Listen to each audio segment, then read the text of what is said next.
যেগুলো বানিয়েছিল সেগুলো ভাজছে পাঁপড়গুলো পনিরের ভেতরে।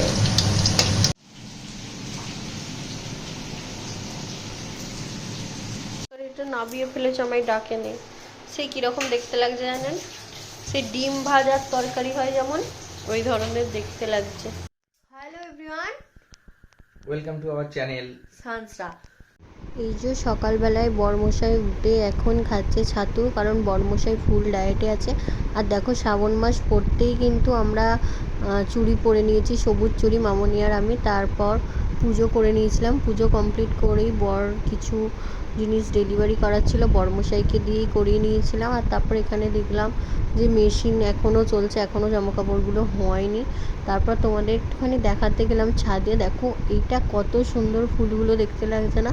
এই ফুলটার নাম জানি না, জানো তো? তোমরা যদি জেনে থাকো আমাকে একটুখানি নাম জানিও তো, যে এই ফুলটার কি নাম। তো ফুলটা দেখো অনেক হয়েছে। আর এখানে তারপর মেশিনে জামা কাপড়গুলো হয়ে গেছিলাম, তারপর জামা কাপড়গুলো শুকুর দিয়ে নিচ্ছিলাম।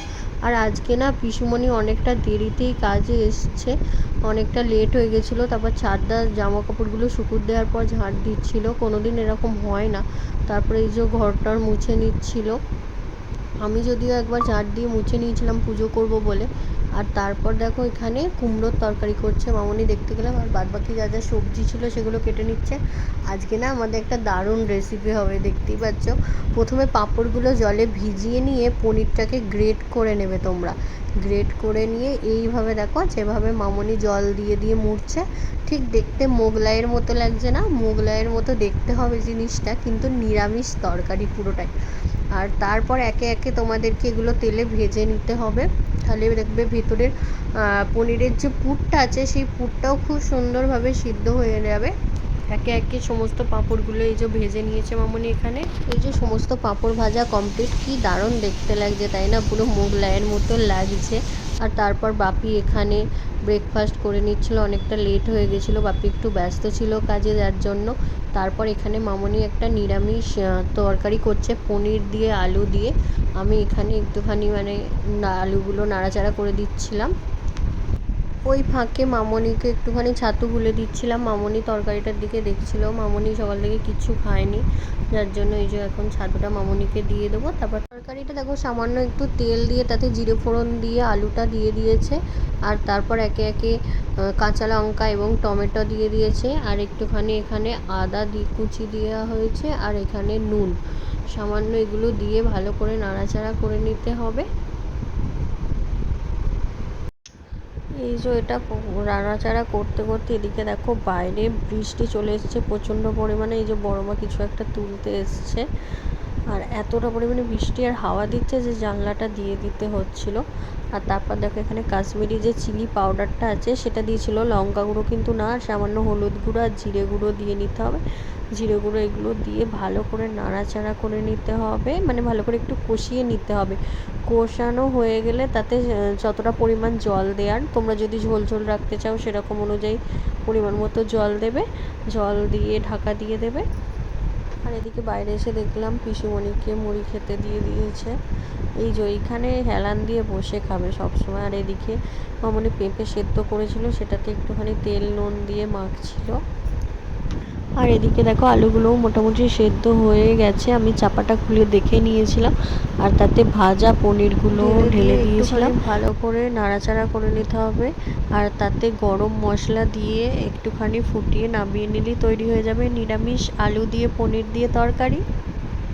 এই যে এবার এখানে চাটনি হবে, সামান্য পরিমাণে তেল, তাতে 5 ফোড়ন দেওয়া হয়েছিল।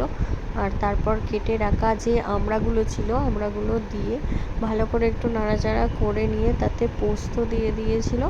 পোস্তগুলো দিয়ে যে চাটনিটা হয় না, এটা খেতে আমার দারুণ লাগে। তোমাদের কেমন লাগে? কোনো দিন কি তোমরা খেয়েছো? তাহলে কিন্তু অবশ্যই কমেন্ট করে জানিও যে পোস্ত দিয়ে আমড়ার চাটনি কে কে খেয়েছো।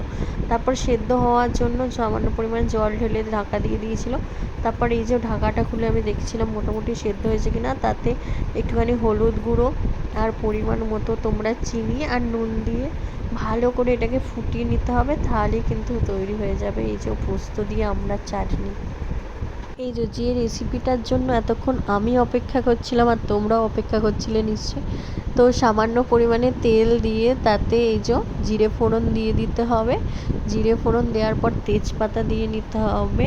আর এইখানে দেখো টমেটোটা আর কাঁচা লঙ্কাটা, আদাটা একটুখানি গ্রেট করে রেখেছিল গ্রেটারে করে, ঠিক আছে, গ্রেট করে দিয়ে দিতে হবে। তাতে পরিমাণ মতো নুন দিতে হবে আর একটুখানি সামান্য পরিমাণ চিনি দিয়ে নেবে তোমরা। চিনি দিলে দেখবে কালারটাও সুন্দর হয় আর খেতেও সুন্দর হয়। তারপর আস্তে আস্তে হলুদ গুঁড়ো, কাশ্মীরি, এটা চিলি কালার, আমরা যেহেতু খুব একটা লঙ্কা গুঁড়ো ইউজ করি না কোনো তরকারিতে, আর জিরে গুঁড়ো দিয়ে নিয়েছিল, দিয়ে ভালো করে কষিয়ে নেবে। এই যে যে তরকারিটা হবে আর কি, তার জন্য এই মশলাগুলো দিয়ে ভালো করে কষিয়ে নিয়ে জল ঢেলে দেবে। তারপর এটাকে অনেকক্ষণ ফুটতে দেবে ভালো করে। ভালো করে মানে ফুটে গেলে তারপর নুনটা দেবে তোমরা। আগে সরি আমি একটু ভুল বলে দিয়েছিলাম, তখন শুধুমাত্র চিনিটাই দেওয়া হয়েছিল। আর তারপর আমি এদিকে দেখছিলাম যে চাটনিটা কত সুন্দর দেখতে লাগছে, একটুখানি ভিডিওতে দেখিয়ে দিলাম। এদিকে দেখো এই ঝোলটাও খুব সুন্দরভাবে ফুটে গেছে আর তাতে এই পাঁপড়গুলো আস্তে আস্তে একটা একটা করে তোমরা ছেড়ে নেবে। ছেড়ে নিয়ে ভালো করে আস্তে আস্তে কিন্তু নাড়াচাড়া করবে এটা, ঠিক আছে, আস্তে আস্তে নাড়াচাড়া করবে। আর একটা কথা বলে দিই, পাঁপড়ে যেহেতু নুন থাকে তোমরা নুনটা একটু কম দেওয়ার চেষ্টা করবে। আমাদের তো নুনটা সামান্য পরিমাণ একটুখানি বেশি হয়ে গেছিলো, কিন্তু খেতে কিন্তু দারুণ হয়েছিল। এখানে একটুখানি তোমরা চাপাও দিয়ে নিতে পারো এখানে, ঠিক আছে। এই যে তরকারিটা মামুনি এখানে ঢেলে ফেলেছে, কীরকম দেখতে লাগছে তোমরা কমেন্ট করে জানিও। কিন্তু এত সুন্দর যে নিরামিষ পনির আর পাঁপড়ের পুর দিয়ে এত সুন্দর তরকারি হয় সত্যি জানতাম না। পুরো দেখো সে ডিম ভেজে তরকারির মতো লাগছে না? আমার তো এরকম লেগেছে, তোমাদের কীরকম লাগছে বলো। আর এখানে দেখো লাঞ্চে কী কী ছিল আমাদের আজকে, খুব সিম্পল মেনু ছিল, শনিবার ছিল যেহেতু নিরামিষ। কাঁচকলা ভেজেছিল, হিংচে দিয়ে আলু ভাতে দিয়েছিল, পেঁপে সেদ্ধ করে মেখে নিয়েছিল, আর এদিকে চাটনি করেছিল, আর পনিরের নিরামিষ তরকারিটা আর পাঁপড় দিয়ে পনিরের তরকারিটা। সন্ধে হয়ে গেছিলো, সন্ধে হতে আমি সন্ধে দিয়ে নিয়েছিলাম। তারপর নিচে এসে দেখছি মামনি এখানে সিমুই বানাচ্ছে, ঘি দিয়ে সিমুই, যেটা মামনির হাতের খেতে না আমার দারুণ লাগে। আর এদিকে আমি রুটি করে নিচ্ছিলাম, এই যে আটা মাখছি। বরমশাই দেখো ভিডিও করে দিচ্ছিল, যাকে তবু নিচে নেমে একটু ভিডিও করছে। আর এদিকে দেখো সিমুইটা হয়ে গেছে আর আমি ওদিকে রুটিটা করে নিচ্ছিলাম। আর তরকারি না, শনিবার ছিল যেহেতু অনেকটা তরকারি হয়েছিল, তরকারি রয়ে গেছে। তোমাদের আগেই বলেছি যে সারা দিনে রান্নার মধ্যে এই রুটিটাই আমাকে করতে হয়, সেহেতু রুটিটা করার দায়িত্ব আমারই। এখানে দেখো রুটিটা করে নিচ্ছিলাম। আমাদের কিন্তু বেশি রুটি হয় না, গোনাগুনতি রুটি হয়, কেউ যেহেতু আর খায় না, ওই 12 থেকে 13টা রুটি হয় আমাদের।